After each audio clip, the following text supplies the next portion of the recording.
Hello everyone and welcome back to my channel. In the heart of the Middle East, a young prince rose to power, forever changing the course of one of the world's most influential nations. This is the story of how Mohammed bin Salman seized power in Saudi Arabia. The rise of the crown prince. Check out these two Saudi princes.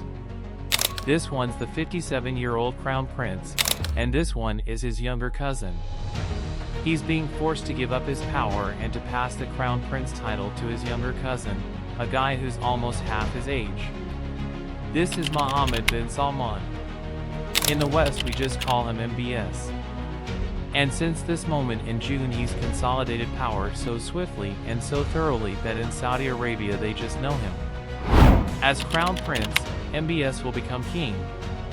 Mohammed bin Salman, as he became known, had a vision for the future of Saudi Arabia. He recognized the need for change and sought to transform the nation's economy, society, and global image. Through his ambitious reform plan called Vision 2030, he aimed to diversify the economy, empower women, and reduce Saudi Arabia's dependence on oil. The anti-corruption crackdown. As MBS tightened his grip on power, he launched a high-profile anti-corruption campaign that sent shockwaves throughout the kingdom. Inside the kingdom, MBS is also seeking to cement his authority and his dominance over the royal family. Saudi Arabia's young crown prince arresting hundreds of his own cousins. Crackdown on corruption. 11 princes and nearly 40 current or former officials detained, reportedly being held at the lavish Ritz-Carlton. MBS called this a corruption crackdown, and he branded himself as the financially responsible anti-corruption leader. MBS's rise to power coincided with a series of bold and controversial foreign policies.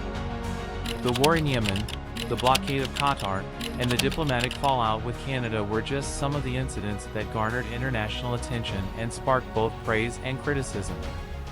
These actions showcased MBS's determination to assert Saudi Arabia's regional influence. The House of Saud. Saudi society is built on a sort of pact between the royal family, just called the House of Saud, and a vast religious establishment, run by conservative Islamic clerics. The clerics give the Saud family legitimacy by giving them their blessing as rulers of the kingdom.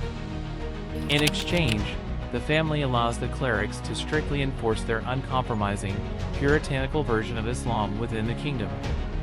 This Faustian bargain means that Saudi princes, like MBS and others, can live these indulgent lifestyles and make deals with the West, but still retain religious legitimacy in the eyes of the public.